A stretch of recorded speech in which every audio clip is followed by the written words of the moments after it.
베드로전서 3장 1절부터 7절까지 한 절씩 교독하겠습니다. 베드로전서 3장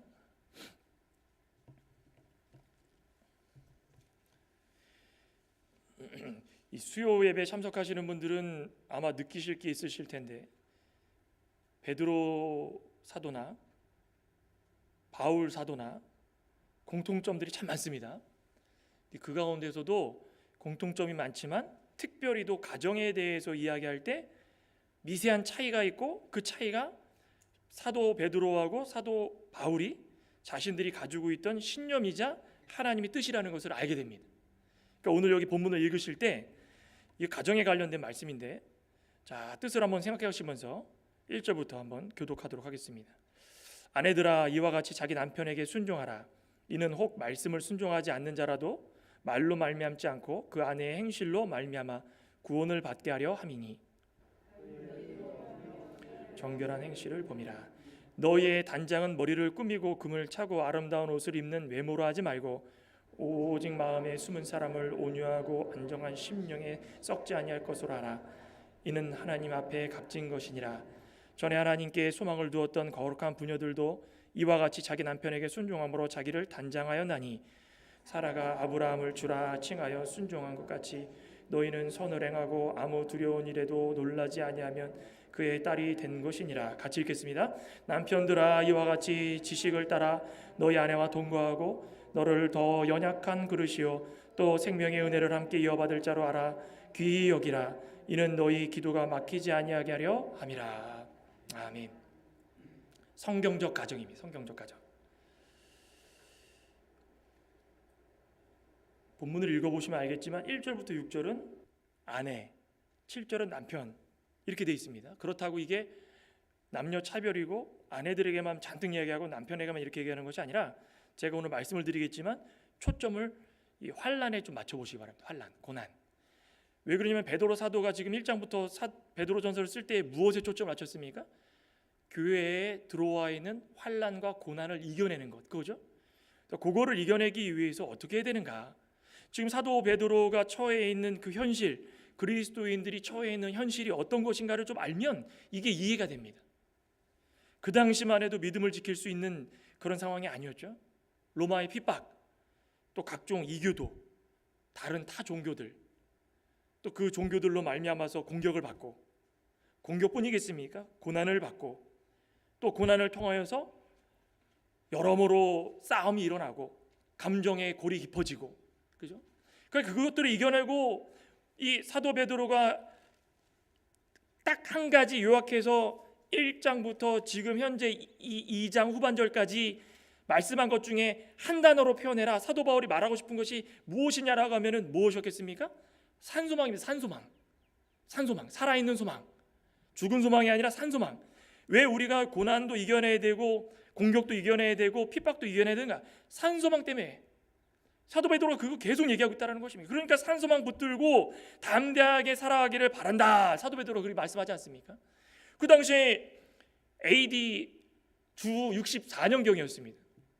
64년경에는 무슨 일이 일어났습니까? 그때 사도 바울이 이제 순교당하기 얼마 안 남은 그 시점인데, 그리스도인들이 원체 불안하고 부흥이 되다 보니까 로마 사람들에게 안 좋은 영향력을 사회적으로, 영적으로 말고 사회적으로 싸움이 일어나는 그런 모습들, 유대인들과 그리스도인들이 싸우니까, 그러니까 안 좋은 영향력을 끼쳐가지고 쫓아내기도 하고, 로마에서 다 쫓아내지 않았습니까? 뭐 그런 과정 속에서도 그리스도인들이 근본이 없는 예수라는 사람을 믿고 성경이라는 것을 들이밀면서 지금까지 우리가 이 헬라의 철학도 믿었고 로마의 각종 신도 믿었고 헬라 신 그런 거 많이 믿지 않았습니까? 신전에서 제물도 드렸고, 그런데 갑자기 예수를 믿어야 구원을 받고 성경을 읽어야 되고 그러면서 그걸 전하니까 미신 취급하는 겁니다. 그러니까 저들은 미신을 추종하면서 미개한 자들이다. 미개한 자들. 그러니까 이런 핍박과 고난 가운데 무슨 일이 일어졌냐면은 이 로마의 네로 황제가 그때 대화재가 일어났을 때에 일부러 그리스도인들이 저질렀다라고 해가지고 그리스도인들에게 죄를 다 물어가지고 대학살 사건이 막 일어나지 않았습니까? 그 시대입니다. 그 시대. 왜 그리스도인들이 이런 핍박을 받아야 되는가? 전혀 어떤 구실을 준 것도 아닌데 이것을 통해 가지고 무자비한 학살이 일어나고 핍박과 고난은 더 심해지고, 이런 사도 베드로가 이런 모습을 봤을 때 그의 대답은 그의 그리스도인들의 고난을 생각해 보라는 거죠. 앞에서도 그랬죠. 2장 18절부터 다른 말하기 싫다, 산소망을 갖고자 하는 자들은 그리스도의 고난을 생각해 봐라. 그리스도께서는 채찍을 맞고 싶어서 맞은 것도 아니고 안 맞아도에도 불구하고 맞으셨고, 높고 높은 보좌를 버리지 말고 그냥 거기서 영원히 그냥 왕처럼 그 속에서 그냥 하나님이시자 삼위일체 하나님이로서 거기서 그 권위를 가지고 사셔도 되는데 왜 굳이 여기 내려오셔가지고 낮고 천한 자리에서 고난을 당하시고 왜 이렇게 되었는가? 소망 때문에, 소망, 구원의 소망 때문이다. 이 모든 고난과 핍박들은 그 구원, 산소망을 이루기 위한 그 준비의 과정이기 때문에 너희들이 당하는 고난, 너희들이 당하는 핍박, 사회에 동떨어져 있는 삶인 것 같고 사람들에게 핍박받으면서 멀리 개처럼 취급당하고 수치를 당하고 미신 믿는 사람들처럼 취급당할지라도 모든 면에 있어서 복음의 진실성과 확신을 가지고 변치 않으면 그 산소망을 붙들고 살 수 있고 하나님의 종과 같이 살 수 있으므로 그 고난도 이겨낼 수 있다는 것입니다. 사도 베드로가 이야기하는 건 바로 그것입니다. 그런데 이런 모든 것들의 시작은 어디입니까? 모든 공동체의 가장 최소 단위이자 처음이자 가장 중요한 것은 가정이라는 가정. 가정은 하나님께서 주신 공동체의 시작입니다. 그렇죠? 가정은 하나님께서 반드시 이루어야 된다는 하나님의 창조의 이 사역의 가장 중요한 역사고, 남자와 한 여자가 만나가지고 가정을 이루어서 부모를 떠나서 그 가정 속에서 하나님이 원하시는 참된 믿음의 가정들을 꾸미는 것이, 그것이 하나님께서 원하시는 제일 첫 번째 인류의 사명이었는데, 그 시작, 그 공동체, 거기서부터 너희들이 해야 될 것이 있다. 그래야 사회 속에서 고난도 이겨내고 산소망을 가지고 살 수 있다는 것입니다. 그거 깨달으라는 것입니다. 그러니 성경적 가정의 의미를 안다면 그게 무엇인지 너희들도 이해할 수 있다. 사도 베드로가 그렇게 말씀합니다. 그 성경적 가정이 어떤 것이겠습니까? 첫째로는 그리스도인의 정결한 행실의 시작이다. 그게 성경적 가정입니다. 그리스도인들의 정결한 행실의 시작이다. 오늘 1절 말씀에 그러죠. 아내들아, 이와 같이 자기 남편에게 순종하라. 이는 혹 말씀을 순종하지 않는 자라도 말로 말미암지 않고 그 아내 행실로 말미암아 구원을 받게 하려 함이라. 당시 시대적 상황을 이해하기 위해서는 그리스도인들을 보는 이 이교도들의 시선, 타 종교 그 사람들의 시선, 그게 어떤 건지를 좀 알아야 됩니다. 유대인들은 우리나라처럼 가부장제에 있었죠. 거기도 남존여비가 있었습니다. 남자를 우대하고, 그렇죠? 남자와 여자를 딱 나눠가지고 여자의 인권을 무시하고 남자는 세우고 감히 여자가, 그런 게 있었지 않았습니까? 그러니까 그런 과거의 그런 모습들을 생각하면, 우리나라를 생각하면은 참, 우리나라도 뭐 저는 과거에 옛날 옛적엔 살진 않았지만 얘기를 하시는 것들을, 말씀들을 들어보면 그 어떻게 사셨는지 모르겠습니다. 밥 먹을 때도 남녀 7세 부동석이라 밥 다 차려줘가지고 남편들은 아랫목에서 따뜻하게 그냥 따뜻한 밥, 그냥 좋은 반찬들을 한 번도 누가 손대지 않은 거 다 주고, 아내들은 부엌대기에서 기다리고 있다가 어떻게 합니까? 남는 거 가져다가 그냥 바가지에다가 이렇게 해가지고 비벼 먹고 막 그랬다고 얘기를 했죠. 아주 옛날에. 진권사님도 그러셨습니까? 안 그러셨죠? 아주 옛날 옛적에 그러셨다고 저는 얘기를 많이 들었는데, 어른들을, 저희 한번 할아버지 세대 때. 그런데 유대 사람들도 여자를 마치 종처럼 취급했다는 것입니다. 집안일 외에도 사회에 진출하지도 못해 다 막아버리고, 사회 진출이 웬 말입니까? 다 막아버리고, 초대 교회 당시에 이런 유대인 중에서도 이런 풍습들, 이러한 관습들을 가지고 교회로 들어온 남자들이 참 많았다는 것입니다. 그런데 비율로 따져보면 그 교회에 여자가 많았겠습니까? 남자가 많았겠습니까? 우리 성경을 읽어봐도 여자가 상당히 많지 않습니까? 로마서 마지막에 사도 바울이 감사 인사를 할 때도 여자들이 참 많습니다. 오늘날도 그렇죠? 오늘날도 비율을 따지면 여성도들이 참 많습니다. 대부분 일하는 분들은 다 여자 성도들입니다. 남자분들은 다 무엇입니까? 타이틀 하나 딱 달아가지고 뒤에서 지시하고, 잡일은 다 누가 하십니까? 다 여자 성도들이랍니다. 저 그거 볼 때마다 참 죄송합니다. 많이 바뀌었다 해도 지금도 마찬가지인 것 같습니다. 우리 교회는 그런가요? 우리 교회도 이렇게 얘기하면 또 시험 들겠죠. 우리 교회는 잘합니다. 우리 교회는 다 남자 여자 다 잘하시고 다 좋으신데 이제 어느 교회나 마찬가지로 남자분들은 뒷짐지고 여자분들이 잡일을 하실 때가 참 많다는 것입니다. 그런데 남편이 그런 모습을 하고 그리스도인이라고 하면은 여자분들은 뭐 하겠습니까?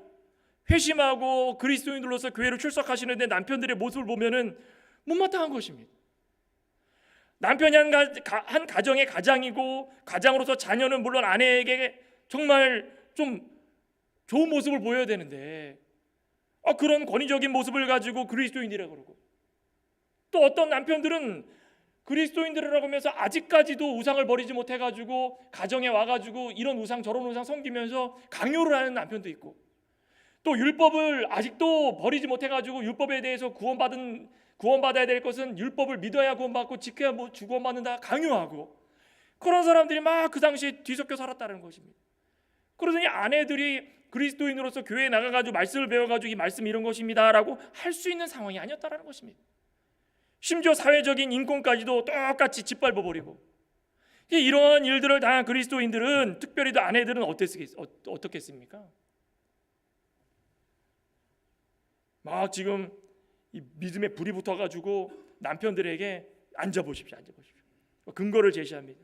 아이고 이제는 율법은 이제 다 불완전한 거기 때문에 완전한 예수 그리스도를 믿으라고 그랬고, 거기서는 남편이나 아내나 윗사람이나 아랫사람이나 주인이나 종이나 그리스도 안에서 하나가 되고 형제고 자매라고 그랬고 모두가 다 동등함이라고 그랬는데 왜 이렇게 합니까? 저렇게 합니까?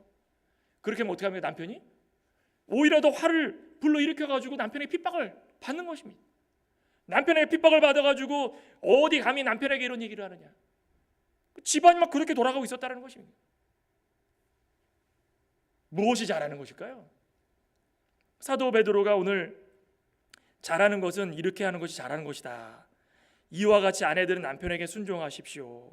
그러면 하나님을 멀리하고 그 말씀에 귀를 기울이지 않던 남편들도 아내의 순종하는 모습에 의해 하나님을 믿게 될 것입니다.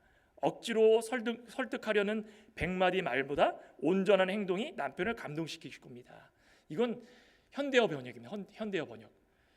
더 알아듣기 쉽죠? 무엇입니까? 자기 남편에게 순종하라는 것입니다. 순종이라는 것은 이교도인 남편들의 마음, 그리스도인이지만 아직까지도 율법을 가지고 있는 자들의 마음, 권위적인 남편들의 마음, 그 남편들을 감동시키실 거라는 것입니다. 감동. 순종이라는 것은 우리들에게 있어가지고 구원을 이루기 위한 최고의 방법이고 수단입니다. 가정에서부터 아내의 순종이 남편을 변화시키실 것이고, 남편의 행동이 변화가 되면 그들을 통하여 가지고 하나님께서 이루실 일들이 있다는 것입니다. 가정에서부터 모든 일들이 이루어지지 못하고 순종의 열매를 이루지 못하는데, 교회에서 사회에서 그 순종을 한다고 그러고 하나님 말씀 지킨다고 그러고 남들 앞에 가가지고 이런 일들을 할 수 있겠습니까? 가정에서 남편에게 순종하지 못하고 순복하지 못하고 고개 숙이지 못하는 아내들이 밖에 나가서 할 수 있겠냐 이겁니다. 이거는 단지 아내에게 말씀하고 있는 것이 아니라는 것입니다. 우리 온 그리스도인들도 마찬가지예요. 아내의 입장이다 생각하면 행실에 있어서 우리가 어떻게 살아가느냐, 그게 중요하다는 것입니다.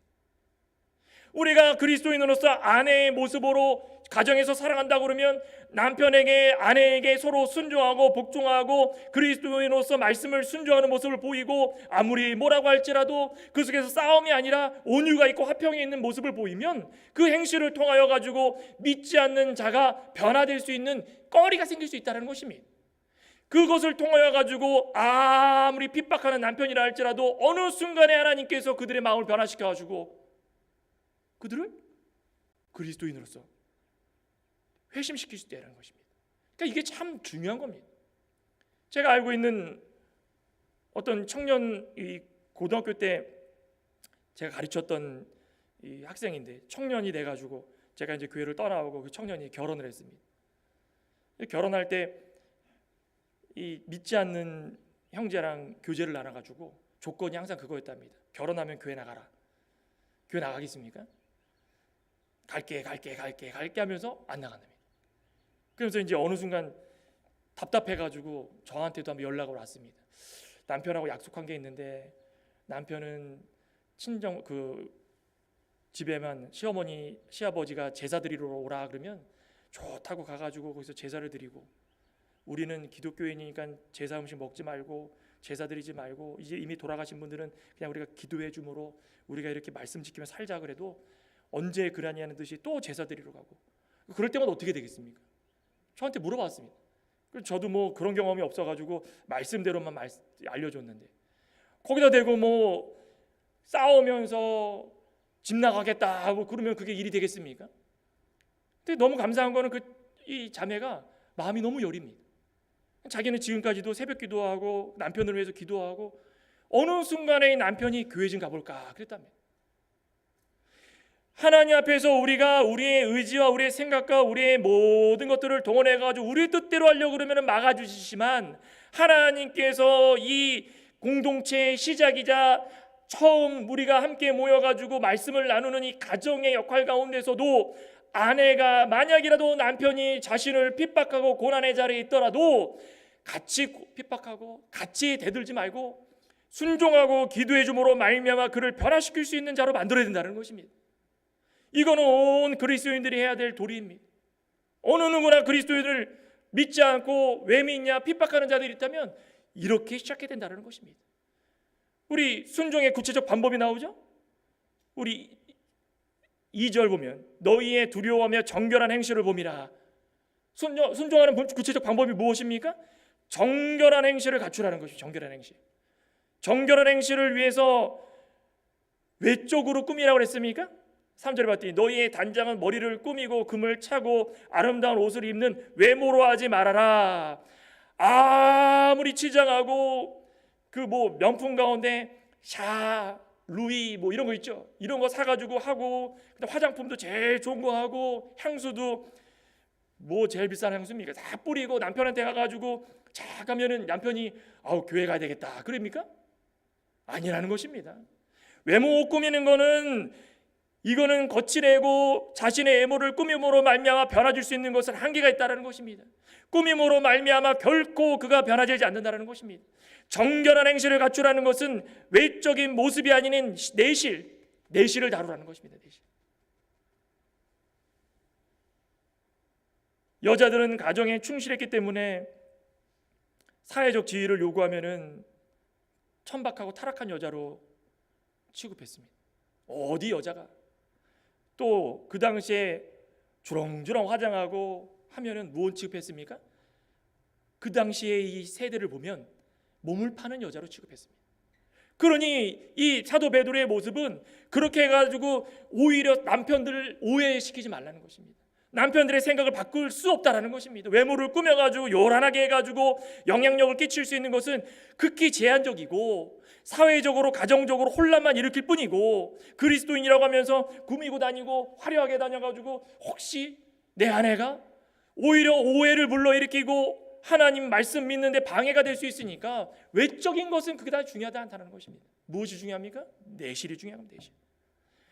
만약에라도 하나님을 믿고 따르는 자들은 외모로 치장하고 요란하게 하는 것보다도 가정을 돌보면서 가정을 통하여서 사랑을 느끼게 하면서 남편의 구원을 위해서 기도하면서 언제 어디서나 똑같이 언제 어디서나 변하지 않는 그러한 모습으로 충실하게 가정을 이끌어갈 수 있는 모습이 있어야 된다는 것입니다. 우리 그리스도인들도 마찬가지죠. 세상 나가가지고 믿지 않는 사람들에게 우리의 모습을 보여보십시오. 아무리 좋은 거 가지고 꾸미고 막 너무 지저분하게 다녀도 안 됩니다. 그죠? 너무 지저분하게 하고 다녀도 그것도 안 됩니다. 세상 말로 막 정 떨어진다고 그러죠. 그죠? 너무 꼬질꼬질히 하고 다녀도 안 됩니다. 밖에 나가가지고 우리 그리스도인들인데 막 머리도 안 감고 막 냄새가 나고 막 그리고 옷도 이상하게 막 지저분하고 입고 다니고 그러면 그 설득력 있겠습니까? 그거는 또 둘째 치더라도 우리가 해야 될 도리를 잘하면서 동시에 우리 내실을 다줄 수 있는 자들이 되어야 된다는 것입니다. 그게 어디서부터 시작돼야 되는 것입니까? 가정부터 시작해. 가정부터. 우리의 가정부터 시작해가지고 정결한 행실을 잘 가꿔가지고 남편에게 아내에게 모두에게 하나씩 만들어져 가서 그것을 통하여서 잘 만들어진 가정을 통하여서 무엇을 이길 수 있습니까? 어떤 시련이 오고 어떤 고난이 와도 믿음으로 잘 일어날 수 있다는 것입니다. 두 번째 성경적 가정은 무엇입니까? 마음에 숨은 사람을 단장하자. 근데 이게 방금 말씀드린 거에 연장선입니다. 마음에 숨은 사람을 단장하는 무엇이 되겠습니까? 시험장이다. 그게 가정입니다. 테스트해 볼 수 있는 곳이라는 것입니다. 외모보다 속 사람을 단정해라 그랬는데 한번 해보시기 바랍니다. 그죠? 아유, 여기 계신 분들은 뭐 김신혜 집사님, 뭐 임소자 권사님, 진야 권사님, 뭐 권솔국 사모님, 뭐 배선희 집사님 다 잘하시고 계신 분들이지만 우리 집사님도 잘합니다. 근데 그게 중요한 것이 아니라 내가 하지 못했던 걸 해보라는 것입니다. 내가 지금까지 해본 것 중에 다 해봤는데도 아직까지도 뭔가가 통하지 않고, 아직까지도 나를 바라보는 시선이 안 좋고, 아직까지도 나에 대해서 이렇다 저렇다 확신을 갖지 못한다 그러면 다른 것을 한번 해보라는 것입니다. 4, 5절에 뭐라 그랬습니까? 오직 마음에 숨은 사람을 온유하고 안정한 심령에 썩지 아니할 것으로 하라. 이는 하나님 앞에 값진 것이라. 전에 하나님께 소망을 두었던 거룩한 부녀들도 이와 같이 자기 남편에게 순종함으로 자기를 단장하였다. 그겁니다. 대단하죠? 마음에 숨은 사람이 무엇입니까? 품성, 인격입니다. 인격. 말 한마디 하더라도, 그죠? 말 한마디를 하더라도 야 그러죠. 요즘은 뭐 다들 뭐 남편 아내 간에 이 격이 없어가지고 야 뭐 했냐? 밖에라도 뭐 하고 왔냐? 이런 사람 많죠. 그죠? 근데 남편이 들어오면은 아내가 아이고 수고 많으셨습니다. 고생하셨죠? 닭살이 돋더라도 그렇게 한번 해보라는 것입니다. 그죠? 남편이 또 집에 있다가 아내가 고생해가지고 아내가 집에 있다가 남편이 들어오면은 남편이 아내를 볼 때는 어떻게 됩니까? 아이고 뭐 집에서 할 것도 없으면서 맨날 놀고 먹으면서 뭐 이렇게 그냥 고생한다고 그냥 이렇게 치덕치덕거리냐? 그래야 됩니까? 집안일이 얼마나 많습니까? 집안일을 한번 해보면은 청소하고 빨래하고 청소하고 빨래하고 아이들 다 케어하고 하다 보면은 하루가 어떻게 지나가는지 모르죠. 해보지 않고 그거 말할 수 없다는 것입니다. 마음에 숨은 사람으로 단장하라는 것은 그 상대방의 마음을 이해할 수 있는 품성을 가지라는 것입니다. 가정부터 그런 모습이 없는데 나와가지고 사회에서 어떻게 그렇게 할 수 있겠냐 이겁니다. 가정부터 그런 마음이 없는데 나와가지고 사회에서 그리스도인으로서 핍박당할 때 그 사람들을 어떻게 다룰 수 있겠냐 이겁니다. 그러니까 사도 베드로는 그걸 이야기하고 있는 것입니다. 제일 기초적인 이 곳에서부터 시험장이 좀 돼봐라. 첫째 무엇입니까? 무엇을 갖춰야 된다고 그럽니까? 온유함을 좀 갖추라는 것입니다. 온유가 무엇입니까? 잘 길들어진 말, 자기 권리 주장하지 말고 말씀에 기초돼 가지고 자기를 좀 죽일 줄 알고 좀 순종할 줄 알고 부드럽게 할 줄 알고. 로마서 한번 볼까요? 로마서 7장. 로마서 7장 22절. 내 속사람으로는 무엇을 즐거워하라 그랬습니까? 하나님의 법을 즐거워하라. 하나님의 법이 무엇입니까? 하나님의 말씀, 거룩한 의를 이루어 나가면서 하나님 말씀 지켜나가는 것입니다. 내 지체 속에서 한 다른 법이 내 마음의 법과 싸워 내 지체 속에 있는 죄의 법으로 나를 사로잡는도다. 순간적으로 내가 온유치 않고 순간적으로 예수님을 닮지 못하고 순간적으로 나의 생각대로 하려고 하면 뭐가 나옵니까? 세상 법이 나오고 세상 죄의 법이 나오고 그것을 통하여서 나를 끌어내리는 것입니다. 그러면은 이 마음의 온유함이 사라지는 것입니다. 마음이 온유해지려면은 마태복음 11장에 뭐라고 했습니까? 마음이 온유해지면 쉼을 얻을 수 있다. 그죠? 하나님께서 우리에게 가장 중요하다고 말씀하신 것이 우리 온유한 마음이고 예수님 말씀하신 것이 온유한 마음이다. 예수님도 내가 온유하니 너희도 온유하라. 핍박을 당하고 고난을 당할 때마다 내 영혼을 위해서 내가 좀 온유해질 수 있는 사가 되어야 된다는 것입니다. 같이 싸우지 말라는 것입니다. 두 번째는 어떻게 해야 아름다운 사람이고 마음에 숨은 사람을 단장할 수 있습니까? 안정된 심령을 가져야 된다. 그겁니다. 안정은 무엇입니까? 고요한 겁니다. 고요한 거. 그죠? 남편이 이규도라고, 남편이 율법주의자라고 또 부당한 요구를 해도 그거 맞대가지고 거친 말을 하면서 이성을 잃어가지고 공손하면 저리 가고 그냥 멱살을 잡고 집을 나가라 말아라 이렇게 싸우지 말라는 것입니다.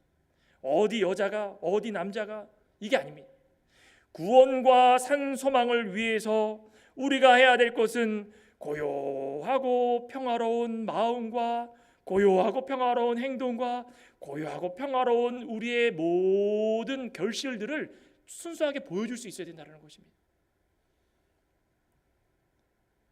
이 영국의 속담 가운데 이런 말이 있답니다.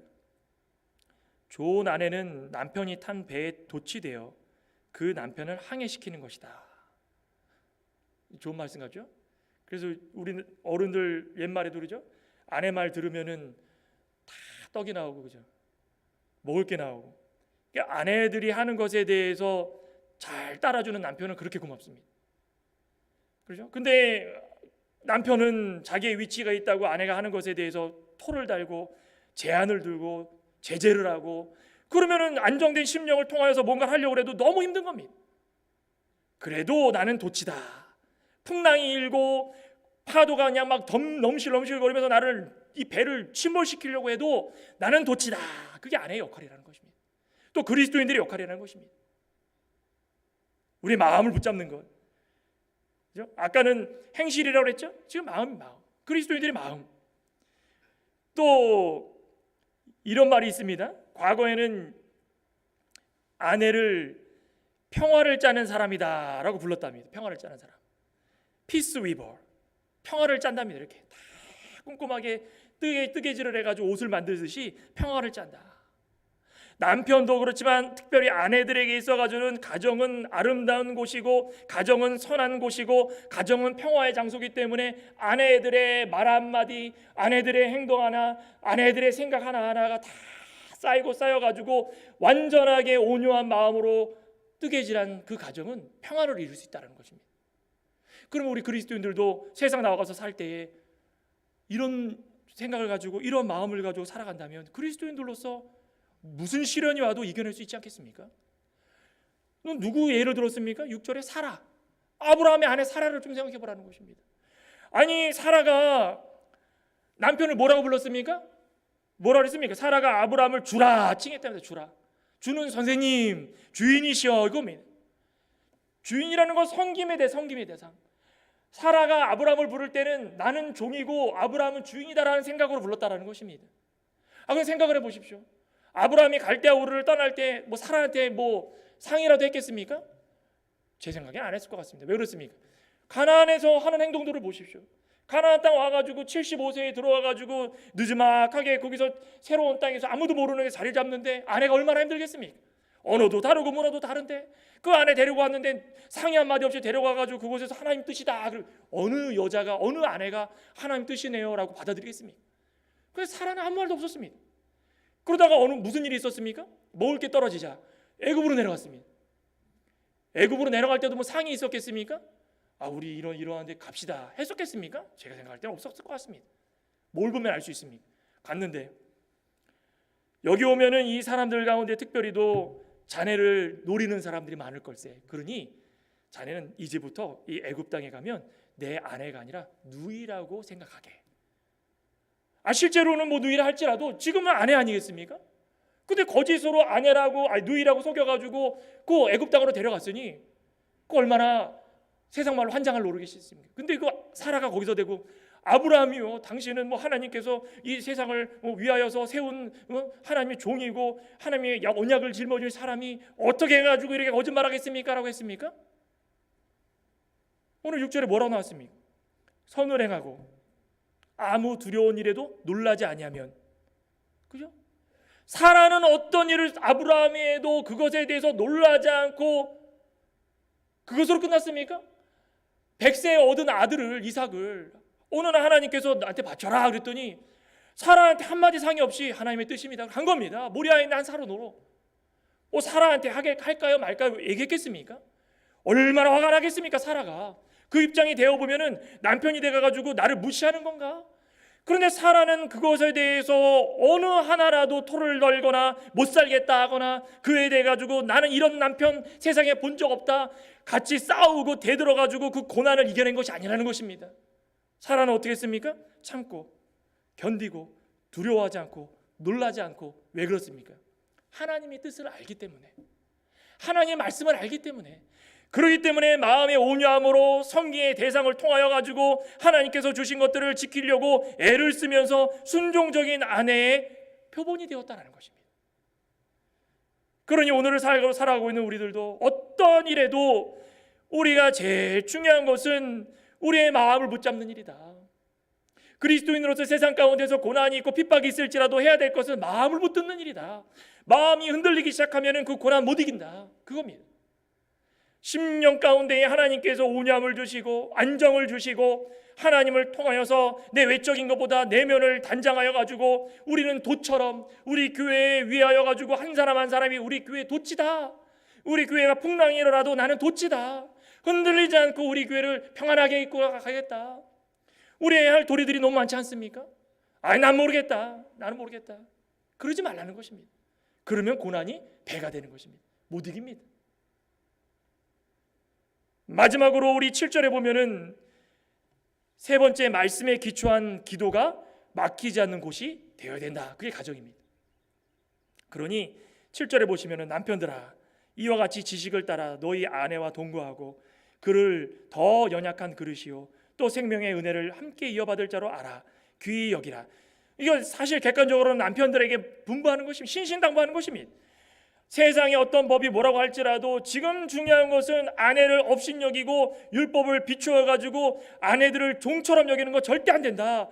연약한 그릇이고 생명의 은혜를 함께 이어가 받을 자로 여겨 가지고 귀히 여기는 것이 남편들의 도리다. 그겁니다. 남편들이 뭐 한 절만 나와주고 남편들은 아이고 뭐 할 게 없네 이것이 아니라는 것입니다. 서두에도 말씀드렸듯이 이 말씀은 우리 그리스도인들 전체를 말하는 것입니다. 그리스도인들의 가정을 말하는 것입니다. 행실을 중요시 여기고 마음을 중요시 여기고 오늘 이 7절에서는 뭘 나타내고 있습니까?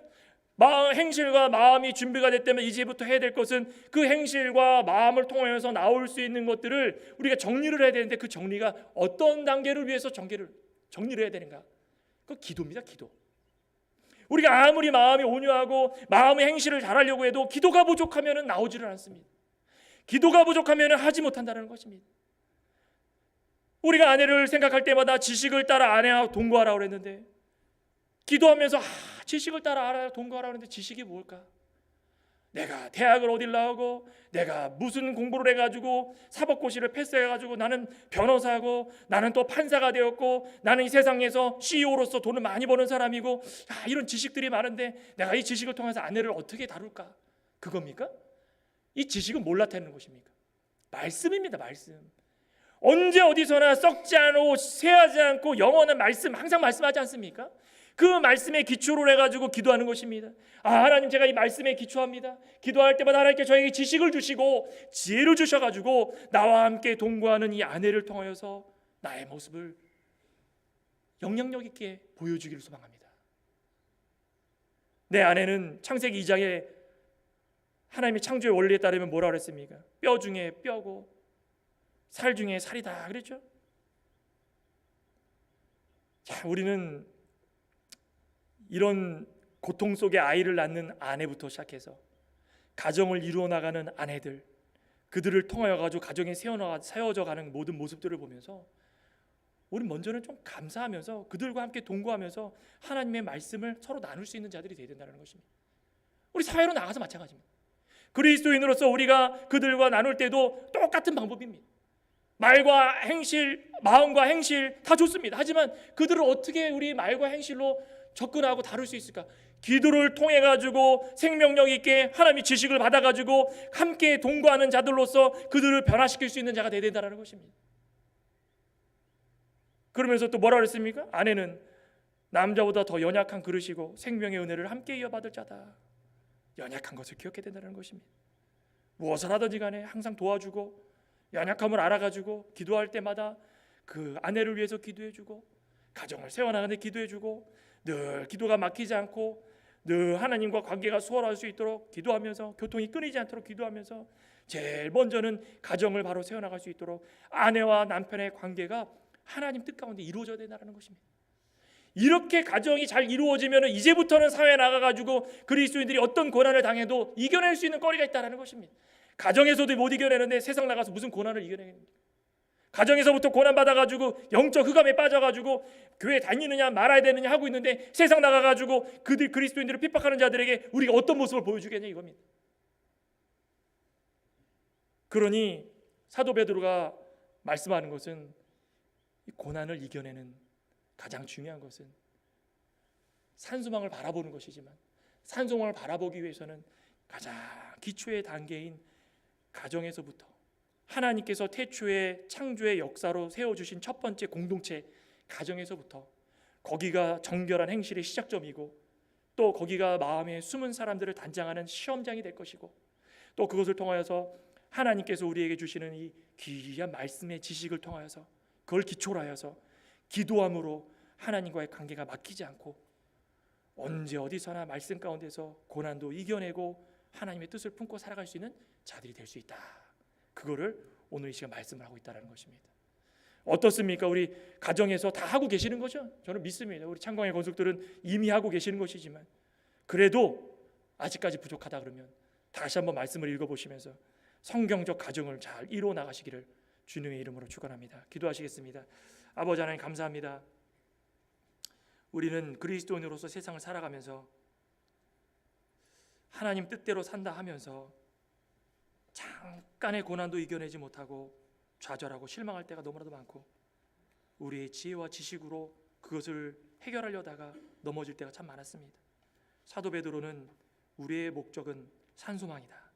아무리 고난이 있고 절망이 있더라도 산소망을 바라보고 하나님의 사람으로서까지 이뤄나가면 다 이겨낼 수 있다. 그 과정의 단계에서 제일 먼저 해야 될 것이 하나님께서 우리에게 허락하신 제일 기초적인 첫 번째 공동체인 우리 가정을 세워져 나가는 것인데 남편은 아내에게, 아내는 남편에게, 믿지 않는 자들이 있다면은 우리의 마음에 심령의 평안함을 주시고 온유함을 주셔서 그들을 변화시킬 수 있는 우리의 모습이 되게 해주시고 사회에서도 모든 그리스도인으로서 믿지 않는 자들에게 외적인 치장이 아닌 내면의 모습을 통하여서 그들을 변화시키게 해주시고 끝까지 기도함으로 말미암아 그들 가운데에 우리의 모습이 그리스도인들의 모습이라는 것을 알게 되게 만들어 주시고 그걸 통하여서 하나님이 품으신 산소망을 이루어 나갈 수 있도록 역사하여 주시옵소서. 모든 말씀 우리 주 예수님의 이름으로 감사하며 기도드리옵나이다. 아멘. 찬송가 538장 통일은 300